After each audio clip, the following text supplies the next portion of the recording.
Good morning, everyone. This is our webinar, my webinar on the art of effective communication. And the subtitle is Don't Communicate, Don't Assume. And in this situation, assume is, ass.u.me. This is the sixth webinar that I've delivered in the past 10 days. And it's great to see that there are many of you who have participated in many of the webinars. Today's webinar is going to go for about, we'll go for about 45 minutes. By all means, if you have a question, please ask the question using the questioning facility on Zoom, and I'll do my very best to answer it in line with what we're doing. And if not, then I'll answer them towards the end. Very good. So the art of effective communication, this webinar is really a subset, an overview, an introduction to a workshop that I offer. However, this webinar does have a lot of really good content. So much of what we're going to do in this webinar today is going to be more of the lecture stuff that I would normally do during a highly interactive webinar. Just to go over quickly what the course objectives look like. First, it's establishing a working definition of communication, reviewing communication models and their key elements, applying a personality assessment to develop effective communications, investigate different styles for communication and in each aspect it employs, establish how tolerance for disagreement affects effective communication, to work on strategies to avoid unnecessary conflict, and identify common communication filters and their potential impact. Then analyze how authority shapes communication, adopt tools for effective communication, and develop a personal communication action plan. Well, Houston, we have a problem. And yes, we do have a problem with communication in our society. And there's a reason why. It's not that any of us are not great communicators or we don't know how to communicate, but there is a challenge that we have, and that challenge is really the process of how we encode communications to deliver to somebody else and how we decode the communications that somebody is giving to us. And because of this mechanism, and because we communicate from our own perceptions and listen from our own perceptions, there's a great opportunity for us to miscommunicate, which every human being on the planet has probably experienced.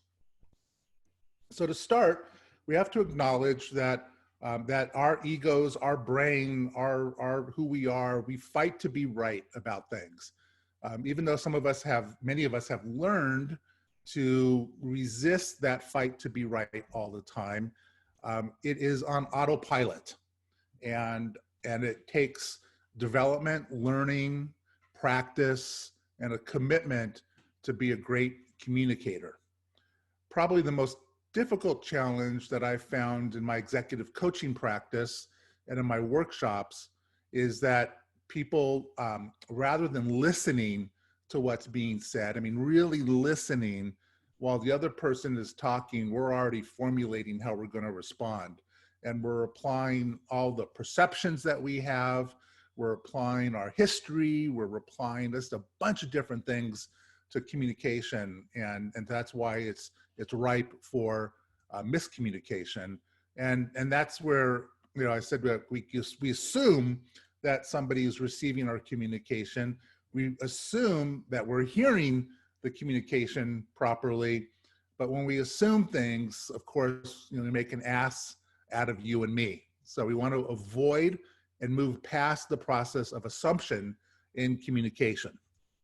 So why though? Why do we have these assumptions? So we all make assumptions in the communication process, and this makes working together and leading others ripe for ineffective communication. So we're going to spend a little time talking about perception, and perception is the viewpoint from which one mentally recognizes, grasps, or comprehends an idea or an event. So the next slide is a drawing that perhaps some of you have seen. It's been around for a while, but it's very effective. So what I'd like you to do right now is first look at the picture, and if you see an older woman, raise your hand.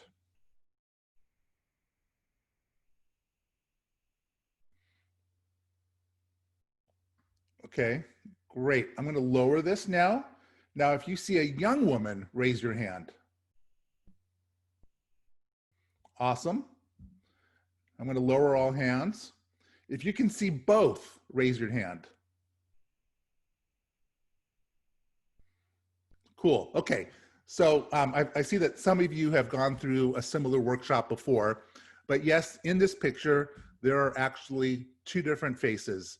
And the best way to understand or see how it works, or see if you can't see the other face, is if you're looking, if you see an old woman, rather than looking at the old woman, if you look right here for the younger woman, this is her eye, right? And right here is her cheek, or her chin rather, right? And for those of you who see the young woman but can't see the older woman, you can look at, this is her nose right here of the older woman, and this is the mouth of the older woman. Okay, so this is where perception comes into play. Now, just yesterday, I saw this image and I thought, you know what, I want to share it because it looks pretty cool. This is not necessarily as much to do about perception, but it can be. And when I looked at this picture, I was like, it was really interesting that, and I shared it with a group of friends, that some people said, no, she's looking away from you. We were looking at her profile. And other people said, no, we're looking at half of her face. So this is another example of perception where we will see things differently. So why do you know, this is going to be a rhetorical question right now, but why do people see different things in this exercise? And it simply just comes down to the filters that we use to see something and the perception that we have and that we've developed over our lifetimes based on our experiences. So the question is how can we overcome this difference in perception in the communication process? So we're going to go through a couple of perception key points. So number one, we do not always see the same things, although we think we do, right? That's just natural that we think we're hearing and seeing the same things as somebody else. I don't know if this is a true story or not, but I heard it and it's relevant. And the story is about when you know, when our ships, when the Mayflower and those ships were coming into the land of America, and the Indians could look out in the ocean, but supposedly because they had no basis for ever seeing a ship in the water before, their brains didn't register it. And when I heard that story, whether it's true or whether it's not true or accurate, it still points to the idea of perception, how our experiences in life shape how we perceive things.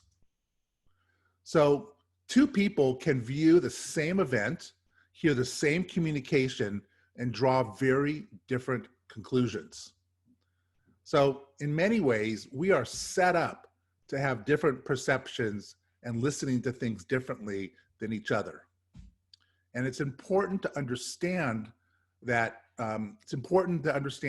another person can perceive something different than you, but you both can still be right. That's a conundrum, right? So it really emphasizes why the communication process is so important. So in defining communication, you know, we look at communication is accomplished from two different levels. It's the obvious meaning of the words that make up the text or the speech, and it's the subtext, the underlying part of the message that makes you wonder if you're in trouble or you're going to get a reward or you should hide, right? So that's in a management, leadership, working with other people type role. Okay, so the first thing that happens is, you know, the first one is where feelings and emotional content is usually communicated. The second is can communicate threats, appreciation, joking, patience, and eagerness. And the third is may be misread because the listener's underlying assumptions about the speaker or the message. So here's a quick little chart that helps explain this further. So we have the text and the subtext on the left side. So it's information, there's understanding, and then there's acceptance or rejection. Now, just to show you how complicated this can be, and we are not going to go over this chart, but you can see that in the process of encoding a message and decoding the message, there are so many different variables that come into play. On the top line alone on encoding a message, you got age, ethnicity, race, culture, gender. You know, you can go down towards the bottom. How is it being delivered? What time of day it's being delivered? On the decoding, it's understanding the definitions, right? And then the same thing, age, ethnicity, culture, and gender. So there's a lot involved in this process that, you know, we don't have to master everything on this chart, but it's, again, this is to drive home the point that there is a encoding and decoding process. And the truth is, we're all different. We're different people, different human beings, raised in different ways, different backgrounds, different cultures, different religions, different types of families, different neighborhoods, right? All these different things play into how we are different and how the encoding and decoding process of communication really play a role in this. This is a great quote from E.F. Schumacher, and I'm going to read it for people that have dialed in. We tend to see ourselves primarily in the light of our intentions, which are invisible to others, while we see others mainly in the light of their actions, which are visible to us. We have a situation in which misunderstanding and injustice are the order of the day. So we're going to take a quick look here at the way various people with various personality characteristics will listen and perceive energy and how you can communicate to people. Now in the workshop, we actually go through an exercise where you begin to understand what your personality is like in listening. But when you look at extroverts focus attention on the outer world, while introverts focus their attention and thoughts on the inner world. Extroverts are expressive, introverts are reserved. Extroverts are energized by people. Introverts need time alone. Now, I definitely am an extrovert, primarily because of number 3 in this. I get energized by other people. But just by looking at the differences between an introvert and an extrovert, you can begin to see how communication between these two personality styles could definitely go off the rails. And then there's sensing people and intuition. So sensing is very observant. They're going to listen more carefully. Somebody who is an intuition type person, they're going to emphasize on the possibility and meanings of things. Sensing people are going to focus on details. Intuition, they're going to focus on the whole. Sensing, they're going to be more present centered, and intuition is going to be more future oriented. And then there's thinking and feeling people. Thinking is emphasized on analysis. Feeling is emphasized on human values.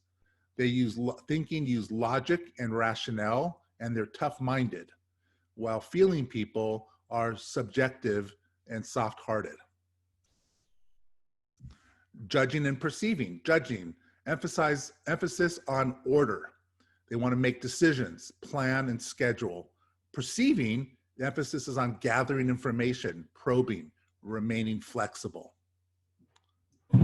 So I found, sorry, somebody just, as we all are working from home right now, so I'm working from home and somebody dropped something upstairs, that's why I jumped.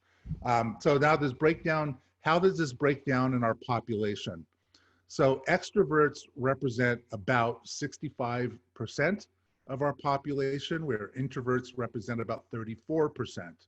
Thinkers, they represent about 77.5%, where feelers represent 22.12%. Sensors, also very high, 72%, and intuitives are 27%, and judgers are 90%, which is huge, and perceivers are almost 10%. It'd be really interesting to figure out who you are in this and where you represent yourself in the population. For me, I tend to be more extroverted. I tend to be more of a feeler. I'm more intuitive, and I land more in the perceivers area. So we're going to spend some time talking about the communication styles, and if you understand or know who the person you're speaking to, some of these tips will be useful. So when you talk with an extrovert, whether you're an introvert or not, you want to show energy and enthusiasm about what you're talking about. You want to respond quickly without long pauses to think. And you want to allow talking out loud without definite conclusions. Okay, so this is an introvert talking to an extrovert. Again, if you have any questions, raise your hand. Oh, I see that we have a couple questions. Let me go grab these. Let me see. What are the gender differences? Thanks. You know, I don't have that information, Mikala, so I'm sorry, but if you want, we can talk after this call and I'll look up that information and see how that works. And then, oh, your second question is, are you willing to make the slides available?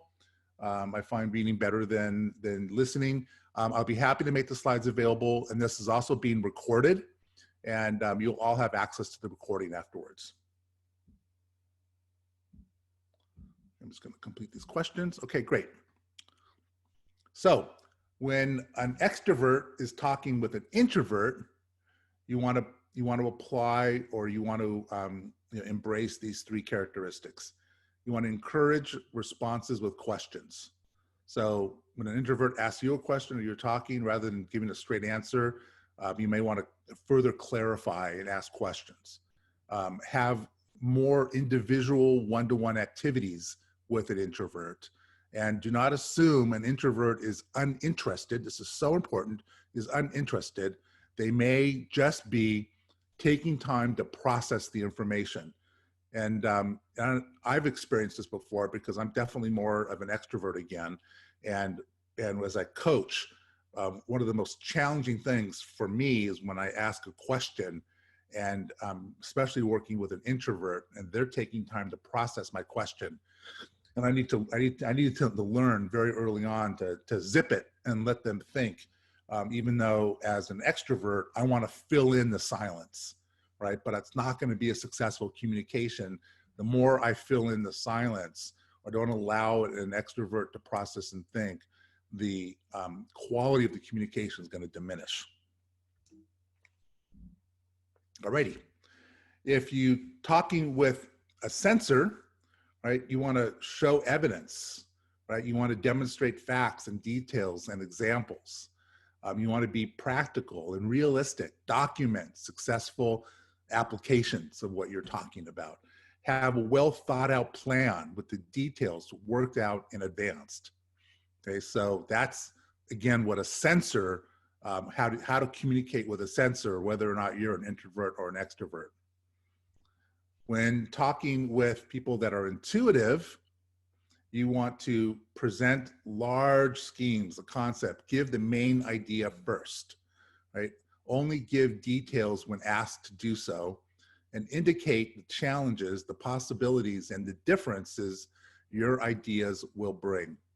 Okay, from a personal experience again, I tend to be more intuitive, and when somebody dives into details right away, I have to really generate my listening in that moment, because I'm already beginning to tune out. I know this about myself, so I compensate in these areas because I've taken the time to really generate and practice my communication styles, and still it doesn't always work.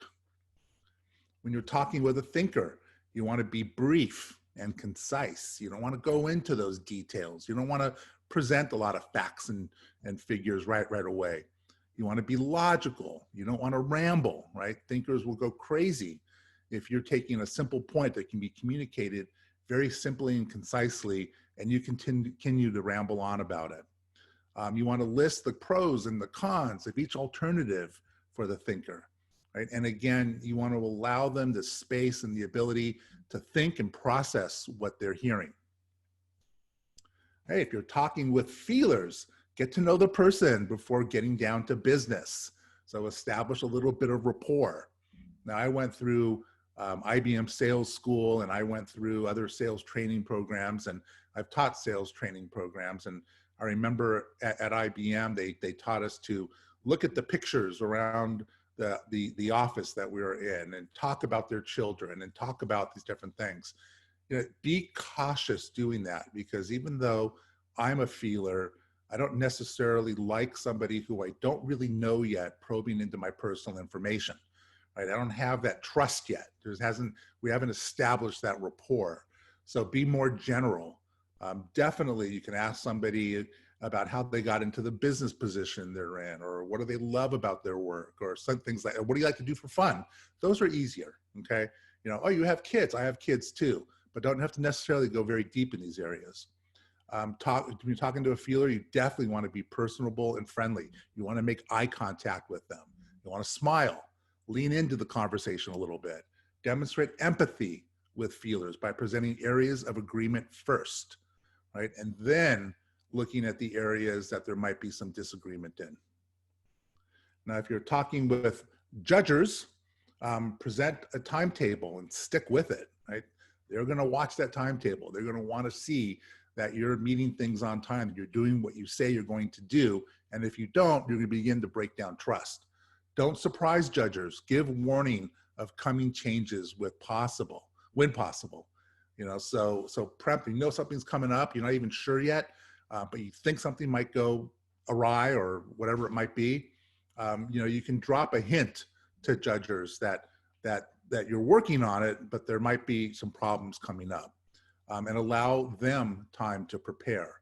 And you need to prepare also for the conversation.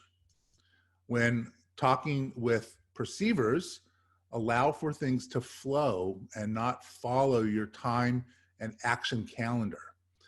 Bring in new information and ideas, and allow time for thorough discussion, complexity if desired. So these are just some sample ways of working together. You know, this webinar went faster than I thought, because I'm actually on my last slide that talks about we need each other. So I would love some questions, and I have some other tips and things to talk about as well. What are the tangible characteristics to tell if someone is a judger, or a feeler? How do we know? I'm going to back up then, and we'll talk about these different areas. Okay. So if the person you're working with is an extrovert, you're going to know that just by their body language. You know, like I know as an extrovert, I tend to lean in. I make a lot of eye contact with people. I'm usually a little more gregarious about things. I may ask a lot more questions. I'm going to respond quickly to things. I'm going to be excited and excitable as an extrovert. So these are some of the characteristics that you'll see. I just want to check in with CJ. CJ, is this the type of information you're looking for right now in your question? Well, I'm going to go forward and assume that it is. Oh, one more. Here we go. Yes, perfect. Okay. By the way, when we talk about communication, we're all learning how to communicate now using the web and using platforms like Zoom and things like that.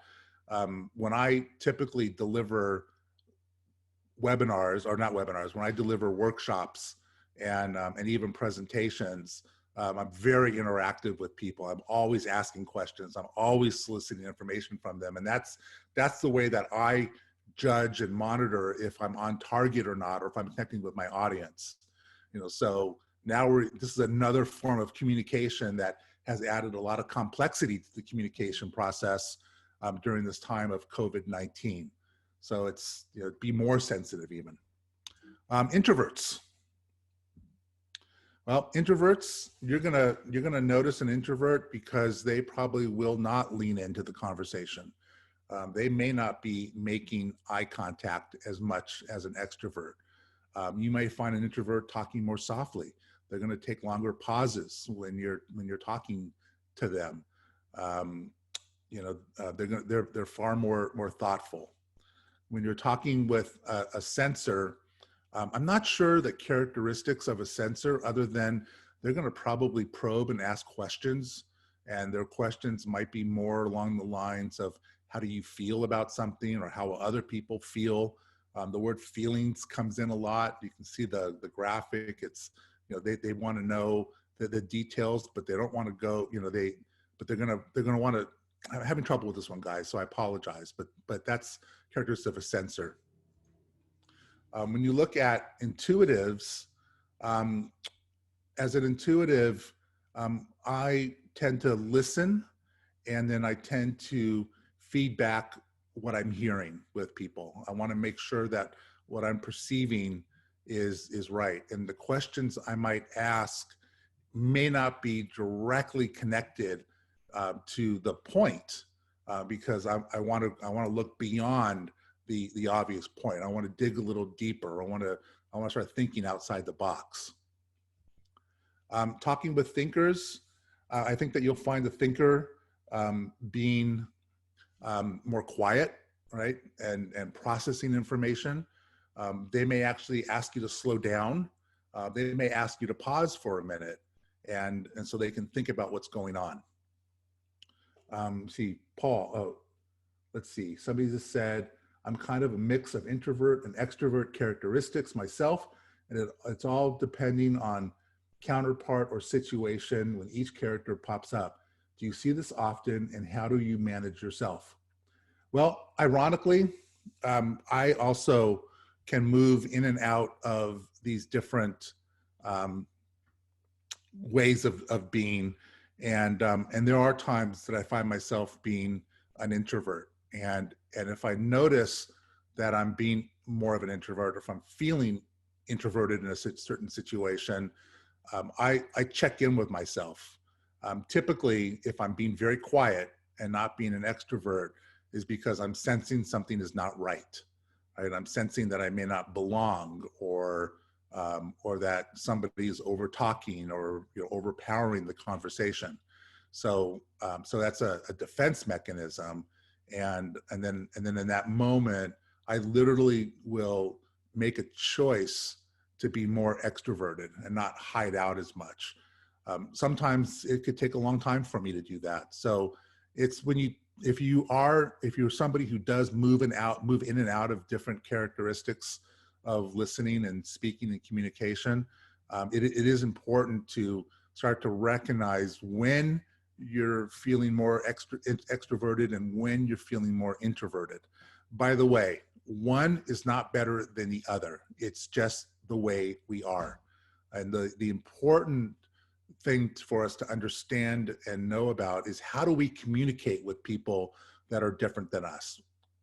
How do we understand that because I like to talk and I'm gregarious and I use my hands and I get excited and I move around on the stage, other people aren't like that, right? Other people just are not like that. And there's nothing right, nothing wrong. It's just an understanding. Paul, when you have a Zoom meeting that includes people you have not met, is there a safe path to take while trying to communicate or drive home a point? That's a great question. When you have a Zoom meeting and you don't know people on there, is there a good path to take? I think that the first thing is to establish a mutual understanding and agreement while you are having the Zoom call, and ultimately, what do you want to accomplish in that Zoom call? And depending on the scenario, and Paul, I know what you do for a living, depending on the scenario that you're in, you might just need to slow things down a little bit. I recently did a training for a company on how to manage offsite employees, and it wasn't a webinar. It was a meeting that was interactive and all their microphones were on, and I had not met any of these people. In fact, I just met the person who hired me because she responded to a post on LinkedIn and then engaged me to do this meeting. And I stepped out on the skinny branches. I took a risk because I started asking people to role play. and I called on people, and I just need to be very sensitive that when I called on somebody to ask them a question, I paid very close attention to their response. And if I felt or saw physically that they were withdrawing a little bit, I didn't push as hard, right? I would just let them do what they did, and then I'd move on. So Paul, we can talk about this some more as well. That's a good question, and it's a challenging question. Fire off more questions, guys. I love questions. So I don't know, some characteristics of a feeler. You know, they're gonna a feeler might be a little bit more engaged with you. They may be asking more questions that are more personal or more emotionally based questions. You know, the third bullet is demonstrate empathy by presenting areas of agreement first. So feelers could be a little bit more sensitive to the style of communication. I can sometimes be very intense in my communication. Like I don't smile sometimes. And if I'm talking to a feeler, they're going to immediately ask me, and I've experienced this before, what's wrong? Why are you upset? Are you mad about something? Did I do something wrong? Right? You know, and it's like, oh no, I just was thinking. And so when I was thinking, I stopped smiling. Right? And so that's some characteristics of a feeler. They'll start asking questions like that. Judgers, well, I think we can probably understand how judgers will act. Typically, they're going to be a little bit, no, not they're going to be quiet or not, but their questions might be very poignant, right? They're going to go in for the information, the details of everything. You know, they're going to be very focused on okay, that's great. By when is that going to get done? Right? They're going to want to move the process forward. They want to focus on the results. Perceivers. I don't know how you'd recognize a perceiver, actually, other than they're going to be a little bit similar to feelers in this way. You know, the first bullet says, allow things to flow, do not follow your time and action calendar. So a perceiver might not respond to a series of deadlines the way that you want them to respond. You know, they may turn off or get quieter when a judger, for example, is driving the process, right? A feeler or a perceiver will probably step back and get quieter during the conversation. So I hope that helped, CJ. Hope that helped you with some information. We have no more questions right now. So in the end, yes, we all need each other to work. Actually, I used to start this presentation with a graphic of the Tower of Babel, just to kind of emphasize the comedy behind the way that we communicate. And I was just thinking actually about the time, probably about 15 years ago, when we could start chatting and using some tools on the internet. And I was using a company out of India to help me with my website. And I remember one time in particular where I thought I was being 100% crystal clear in what I want them to do. And they just weren't getting it. And I tried to explain it a different way and they weren't getting it. And at one point I just started laughing, right? I started laughing because we were just constantly going like this. And in that moment, I realized that I needed to take a step back, think about what I was communicating, and not use lingo and jargon that we use as, you know, people who live in the USA, English speakers, and understand that, you know, that when you're speaking with somebody with a different language, the encoding and decoding process is even that much more complex. Okay, CJ, how about conflict resolution? How would you apply this info in such a situation? That's a great question, and that's a big part of the workshop, and we have a little bit of time, so I'll bring that up. Listen, conflict usually, not always, but usually is when people are not seeing the same situation eye to eye, or if one person is not feeling like their concerns are being heard. Okay. You know, so that's conflict. So the best thing that you can do in these situations and how you can apply this is that pay attention to how you think the person across from you is, if they're a feeler or a thinker or an extrovert or an introvert. And the best you can do in that point is ask clarifying questions. So CJ, if you and I were in a conflict and you didn't agree with something that I was saying, I might say something to you such as, so CJ, tell me exactly, or tell me why you feel that way. Tell me your understanding of what I'm saying. What do you hear?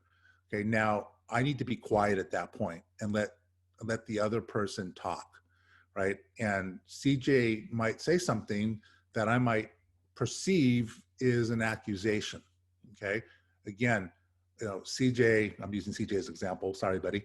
CJ might be being critical, or he might just be trying to clarify what I'm saying. So in that situation, I wouldn't come back and I wouldn't be defensive, right? When you are defensive in the communication process, when you start using you did this, you did that, the communication process pretty much comes to a grinding halt, right? So, an older way of communicating is blaming, blaming, blaming, blaming, blaming.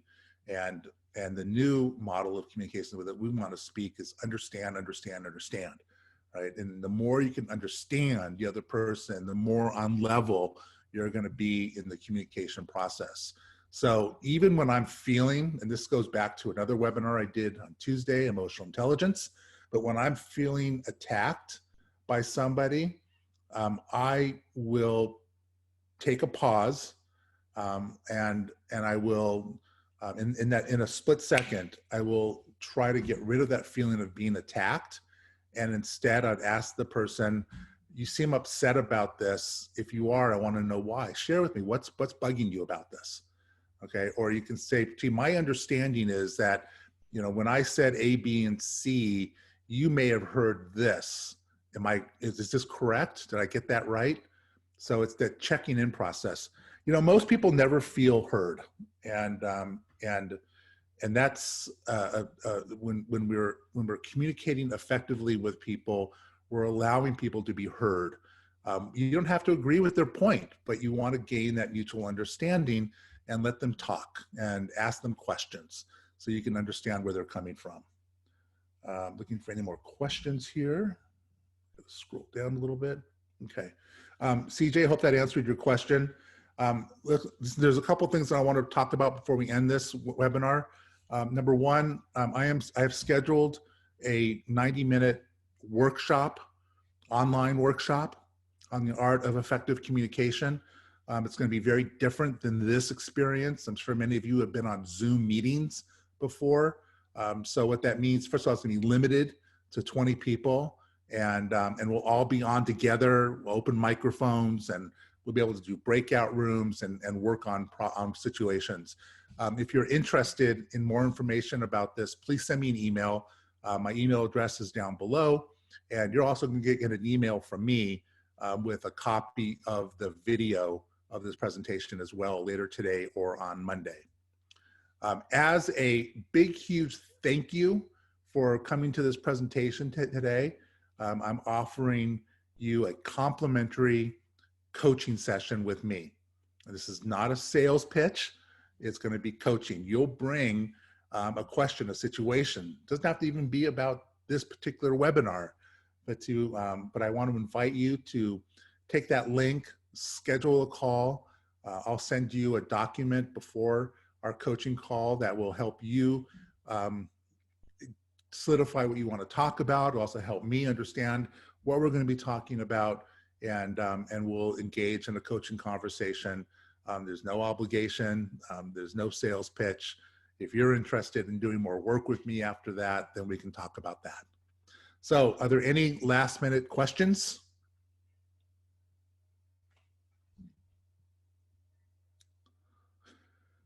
Okay, so I'm just gonna stay on for a few more minutes. If any questions come up, go ahead and ask them. I wanna thank you all so much for being part of this webinar today. When I send you the link to watch the recording, it'll be a link to a page on my website. And on my website, there are recordings from the other 5 webinars that I did this past week. You are free to view them. You're free to share them. I hope that you gained value from this conversation. My commitment over the last few weeks is to provide as much relevant, meaningful content that will help us all survive during this COVID-19 process, thrive through this process, and as we get back to the new normal, whatever that looks like, to thrive then as well. So once again, thank you so much for attending, and have a wonderful, wonderful weekend, and keep your eye out for a couple of emails coming from me in a bit. Take care. Have a wonderful day.